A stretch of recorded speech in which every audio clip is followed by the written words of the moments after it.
Ball से बाद में खेलना, पहले इधर आओ, मेरी बात सुनो। क्या हुआ चाची, कुछ काम है क्या मुझसे? हाँ, जाओ बाहर से अपनी दादी को बुला कर लाओ।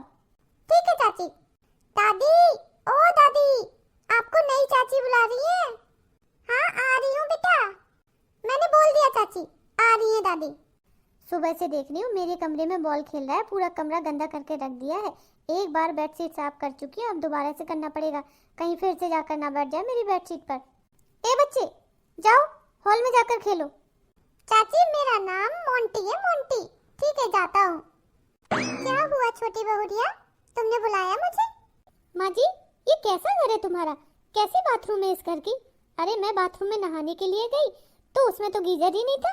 अब इतनी सर्दी में मैं ठंडे पानी से नहाऊंगी क्या? मुझे तो ठंडे पानी से नहाने की बिल्कुल भी आदत नहीं है। मैं तो अपने मायके में गर्म पानी से नहाती थी। अब पता नहीं मैं किधर आ गई इधर। इस घर में तो बाथरूम में गीजर भी नहीं है, कोई भी इलेक्ट्रॉनिक सामान नहीं है। हाँ बहू, सर्दी तो है, तुम 10 मिनट रुको, मैं तुम्हें गैस पर भगोनी में पानी गर्म करके दे जाऊंगी। ठंडे पानी से मत नहाना, बीमार पड़ जाओगी। क्या माँ जी, अब मुझे ससुराल में आकर नहाने के लिए भी इंतजार करना पड़ेगा? अरे मेरे मायके में तो ऐसा नहीं था, हर बाथरूम में गीजर लगे हुए थे और हर नल में गर्म पानी आता था। आप लोग कैसे रहते हैं इस चिड़ियाघर में? बहू मैं ज्यादा टाइम नहीं लगाऊंगी, बस 10 मिनट में बड़े वाले भगोने में पानी गर्म करके दे जाती हूँ। अब घर में बहू आ गई है तो बहू के हिसाब से व्यवस्थाएं करनी पड़ेंगी। उसके बाथरूम में गीजर लगवाना पड़ेगा। आज ही अपने पति से बात करती हूँ। क्या हुआ रोमा, तुम इतनी परेशान क्यों लग रही हो? कोई बात है क्या? अब क्या बताऊं, तुम्हारे घर में तो कोई व्यवस्था ही नहीं है, ना तो बाथरूम में गीजर है और ना ही रसोई में आरओ का पानी है। मैं तो नॉर्मल पानी कभी पीती भी नहीं हूँ, हमेशा अपने मायके में आरओ का पानी ही पिया है। अब तुम ऐसा करना, मेरे लिए आरओ के पानी की बोतल मंगवा देना। तुम्हारे घर के नल का पानी नहीं पीऊंगी मैं, मेरा तो गला ही खराब हो जाएगा और मैं बीमार पड़ जाऊंगी। कोई बात नहीं रोमा, अगर तुम्हें नल का पानी पीने की आदत नहीं है तो मैं तुम्हारे लिए बड़ी सी बोतल मंगवा दूंगा आरओ के पानी की, तुम्हारे लिए हो जाएगी। अब मैं इस घर में 2-4 दिन के लिए तो आई नहीं हूँ, तुमसे शादी होकर आई है तो मुझे तो इस घर में परमानेंट रहना है। ऐसे थोड़ी ना चलेगा कि पानी की बोतल लेकर आ जाओ। कब तक मेरे लिए पानी की बोतल लेकर आओगे? ऐसा करना, अभी तो मैं मायके चली जाऊंगी 2-4 दिन बाद, लेकिन जब मैं दोबारा से वापस आऊंगी ना तो मेरे लिए घर में आरओ लगा हुआ मिलना चाहिए। मैं ये बार बार पानी के नखरे नहीं झेल सकती हूँ। और हाँ, मेरे बाथरूम में गीजर भी लगवा देना। मैं तुम्हारी माँ की तरह ठंडे पानी से या गैस पर भगोनी में पानी गर्म करके नहाने वाली नहीं हूँ, इतने झंझट नहीं करने वाली मैं। अरे बाबा ठीक है, करा दूंगा। ये लो बहू, मैं तुम्हारे लिए गर्म पानी ले आई भगोनी में करके। मेरे बाथरूम में बाल्टी में जाकर डाल दो, मुझसे ये भगोनी उठाकर नहीं चला जाएगा।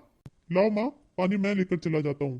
बेटा, अब बहू के लिए बाथरूम में गीजर लगवा देना, उसे आदत नहीं है ठंडे पानी से नहाने की। ठीक है माँ, लगवा दूंगा। माँ, अब हमारे घर में 2-2 टीवी हो गए हैं।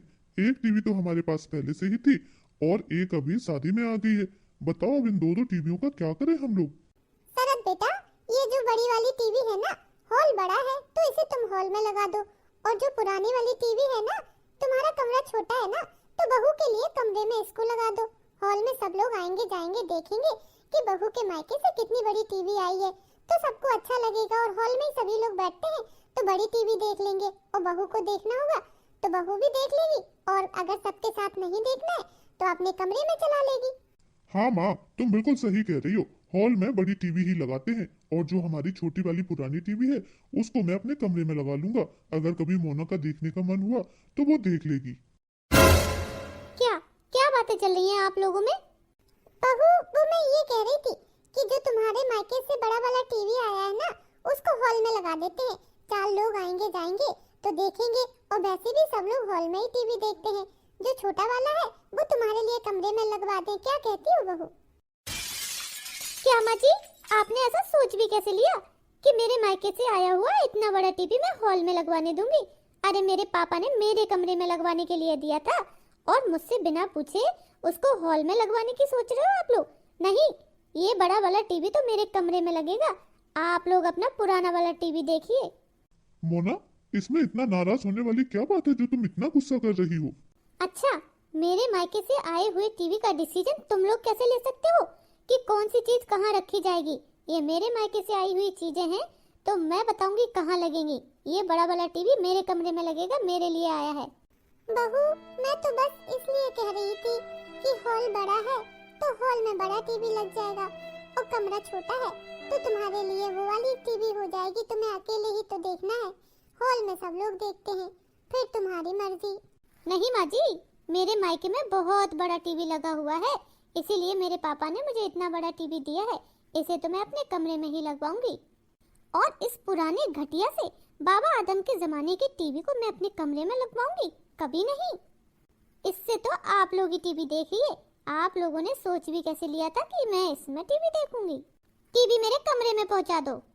माँ, मोना की तरफ से मैं माफी मांगता हूँ, अगर आपको कोई बात बुरी लगी है तो आप चिंता मत करो, मैं बड़ा वाला टीवी मोना के कमरे में लगवा दूंगा, लेकिन आपके और बाबूजी के लिए भी जल्दी ही एक बड़ा सा स्मार्ट टीवी खरीद दूंगा। ना शरद बेटा, बड़ी टीवी खरीदने की जरूरत नहीं है, वैसे भी हम घर में सदस्य कितने हैं, 2 टीवी तो पहले से ही हो गई है, एक और खरीद कर क्या करोगे? और मुझे करना ही क्या होता है, मात्र समाचार ही तो देखता हूँ, वो तो ये मेरी पुरानी वाली टीवी में भी देख जाते हैं। नहीं चाहिए फालतू का खर्चा, ना ही नई टीवी, मैं इसी में ठीक हूँ।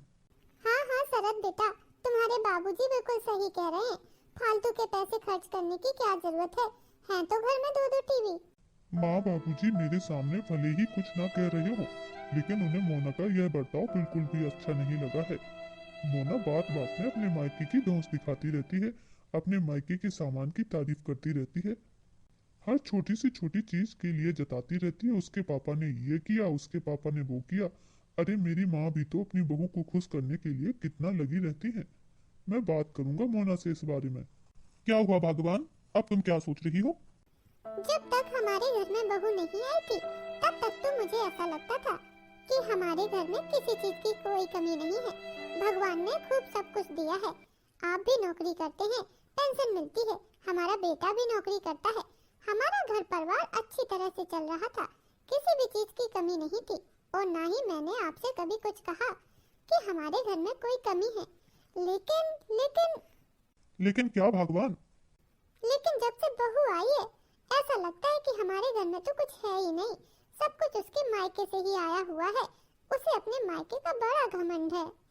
अरे दुखी मत हो भगवान, बहू हमारे घर में अभी नई नई आई है, घर का माहौल धीरे धीरे समझेगी और धीरे धीरे हम सबको भी समझ जाएगी, थोड़ा उसको एडजस्ट करने में समय दो। शायद आप ठीक कह रहे हो। अरे दादा, ये मुझसे क्या हो गया? मिक्सी में चटनी पीस रही थी, सारी चटनी छिटक के बिखर गई है और जार भी टूट गया क्या? मैं तो घबराई गई थी कि करंट वरंट ना लग जाए। बताओ आप, कितना गंदगी हो गई है, पूरी रसोई में साफ करना पड़ेगा। क्या हुआ माँ जी? ये किस चीज का शोर था रसोई में? वो बहू मैं मिक्सी से चटनी पीस रही थी, अचानक से जार छिटक गया और पूरा खुल गया, रसोई भी गंदी हो गई और जार भी टूट गया। सत्यानाश! माँ जी, तुमसे किसने कहा था मेरे मायके से आई हुई मिक्सी से चटनी पीसने के लिए? अरे तुम अपनी पुरानी वाली मिक्सी से चटनी नहीं पीस पा रही थी क्या? क्या जरूरी था इसको इस्तेमाल करने का? जब कुछ पता नहीं है तो इस्तेमाल करने के लिए चल पड़ती हो। अगर कुछ नहीं था घर में तो सिलबट्टे से पीस लेती। अरे इस्तेमाल करने से पहले मुझसे एक बार पूछ तो लेती। मेरी ब्रांडेड मिक्सी का क्या हाल करके रख दिया है। हाँ बहू, तुम सही कह रही हो, मुझे इस नई वाली मिक्सी में कुछ समझ में ही नहीं आया, कौन सा बटन कहाँ दबाना है, कैसे करना है। मुझे पुरानी वाली की आदत थी, लेकिन क्या करें, पुरानी वाली खराब पड़ी थी तो मैंने सोचा नई वाली से पीस लेती हूँ, उससे तो मुझसे कभी गलती नहीं हुई है। माँ जी, जिस तरह से आप पुराने जमाने की हो ना, उसी तरह से आपकी मिक्सी भी पुराने जमाने की है। अब ये आज के जमाने की मॉडर्न मिक्सी है, पता भी है ना, ब्रांडेड है, ब्रांडेड। मेरे पापा ने हर चीज ब्रांडेड दी है। अब आपको इस्तेमाल करना तो आता नहीं है, उल्टा सीधा बटन दबा के रख दिया, देखो क्या हाल कर दिया मेरी मिक्सी का। चलो आप समेटो सारा और मेरी मिक्सी को ठीक करा के दो। किसी लोकल दुकान पे जाके ठीक मत करवाना, उधर इसके पुर्जे भी नहीं मिलेंगे, किसी ब्रांडेड शॉप पर ही जाना। अब तो बहू की कोई भी चीज इस्तेमाल करने से डर लगने लगा है, हर बात पर अपने मायके की चीज की धौंस दिखा के चली जाती है। ये उसके मायके का है, वो उसके मायके का है, उसके पापा ने ब्रांडेड दिया है, कंपनी का दिया है। अरे हमारे घर में जैसा है हमारा तो है, अपने हक से तो इस्तेमाल करती थी। बहू के मायके से आई हुई चीजों को इस्तेमाल करने में अब तो बहुत डर लगने लगा है, कुछ खराब हो जाए तो बहू 10 सुना के चली जाती है। मैं तो अपने बेटे से भी कुछ नहीं कह पाती हूँ, पूरे समय ऑफिस में व्यस्त रहता है, उसे तो पता ही नहीं चलता है कि घर में बहू क्या क्या कर रही है। कितने दिनों से माँ से बात नहीं हुई है, आज माँ से बात करती हूँ। हेलो बेटा। हाँ रोमा बेटा, कैसी हो, कितने दिनों में फोन किया है?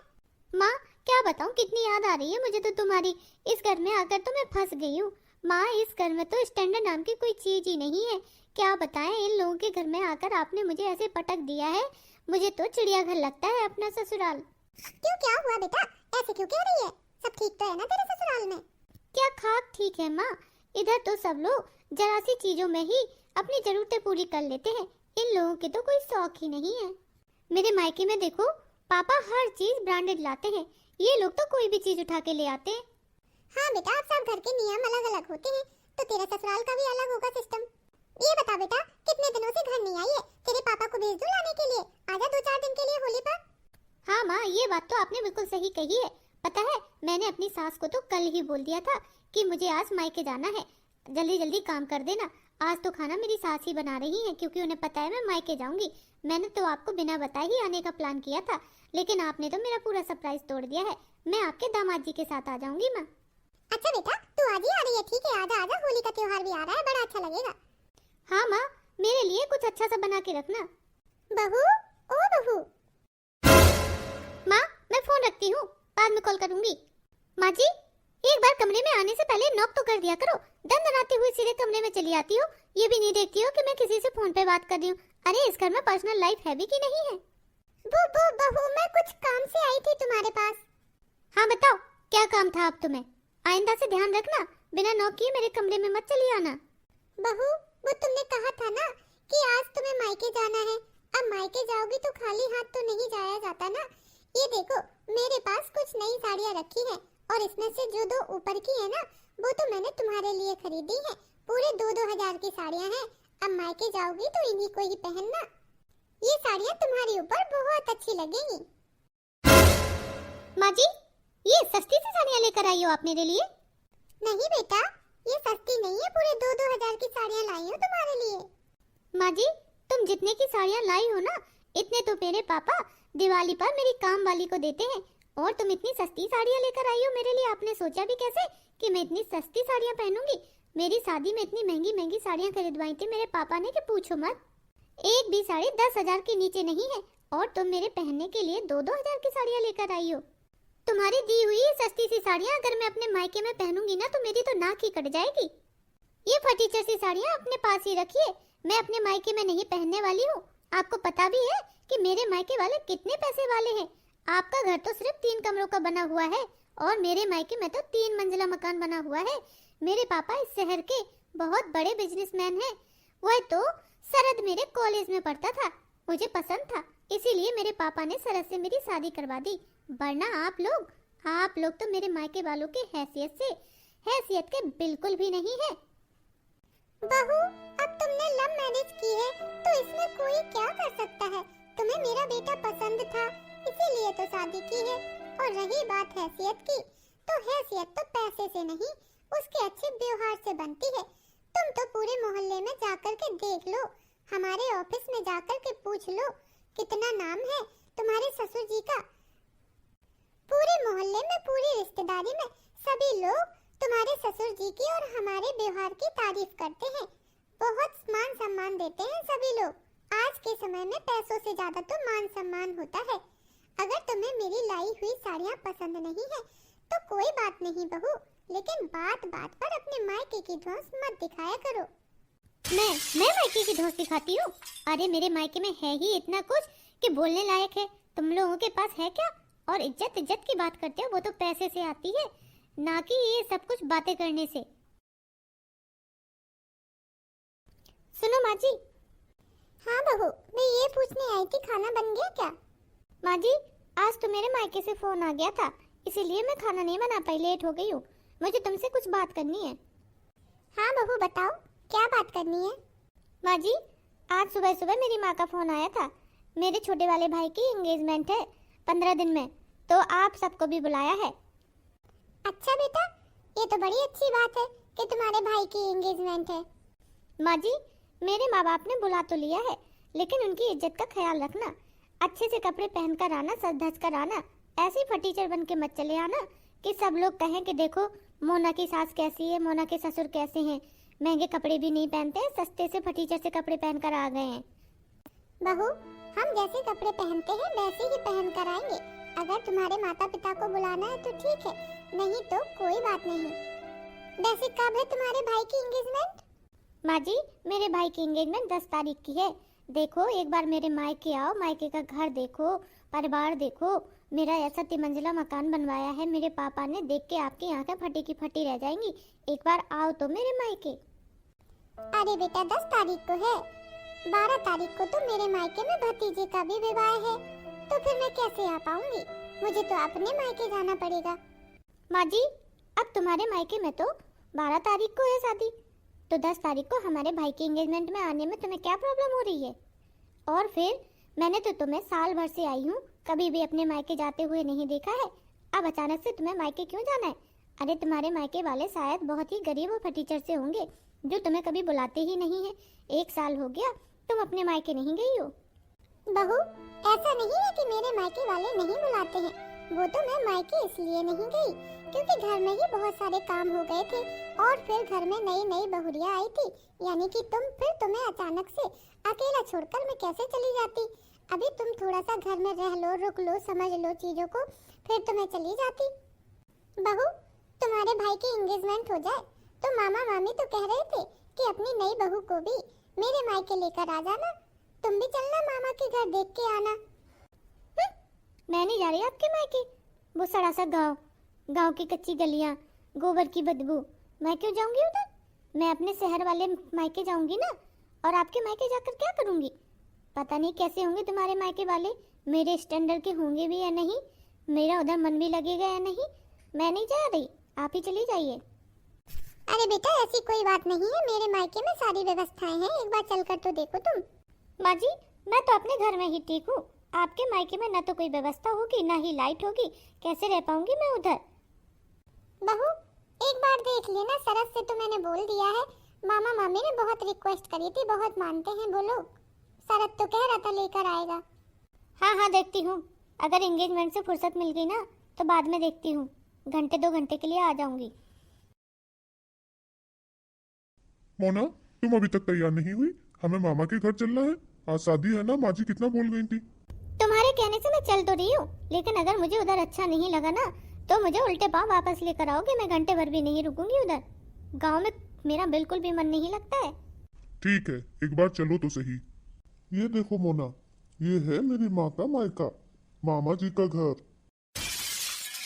इतना बड़ा घर, ये बाहर से इतना आलीशान दिख रहा है, तो अंदर से कितना सुंदर होगा।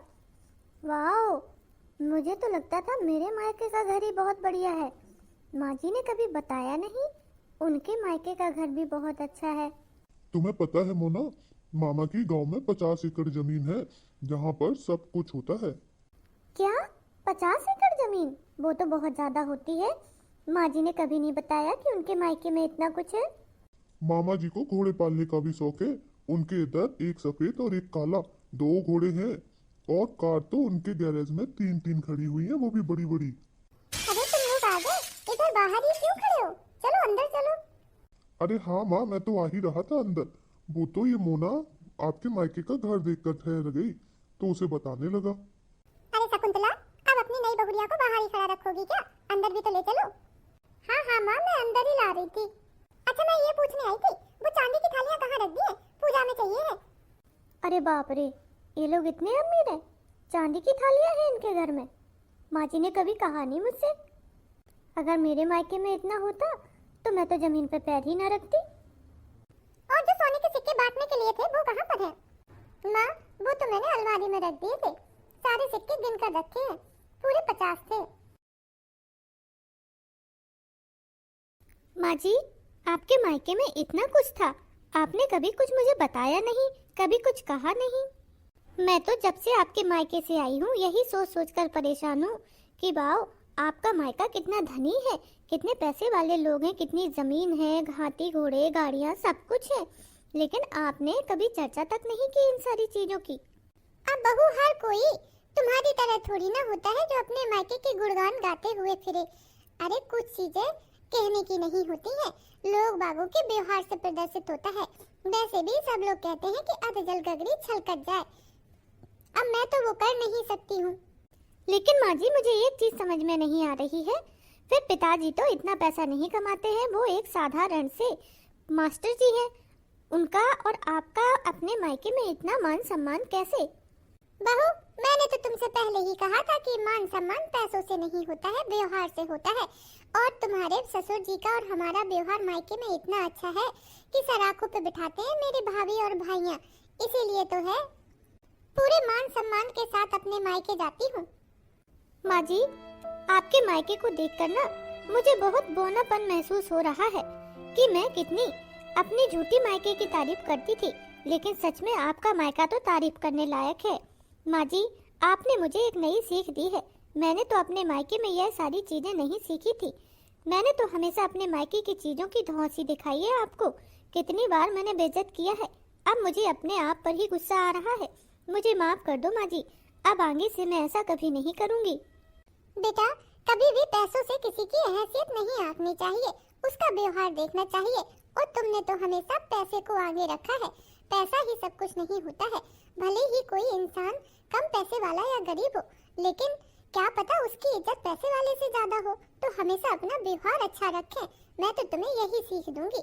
तुम अभी नई हो, इतनी उम्र नहीं है। बहुत सी चीजें तुम्हें सिखानी भी है। कुछ तुम मायके से सीख कर आई हो, कुछ मैं तुम्हें सिखा दूंगी। और बेटा, तुम्हारी नादानियों को भी मैं माफ कर दूंगी, चिंता मत करो। अगर तुम्हें अपनी गलती का एहसास है तो ये बहुत अच्छी बात है। तो इसका मतलब माँ जी आपने मुझे माफ कर दिया। माँ जी, सच में आप बहुत अच्छी हैं। अब आगे से कभी मैं आपके साथ बुरा बर्ताव नहीं करूँगी। अगर करूँ भी तो आप मेरे कान खींच देना।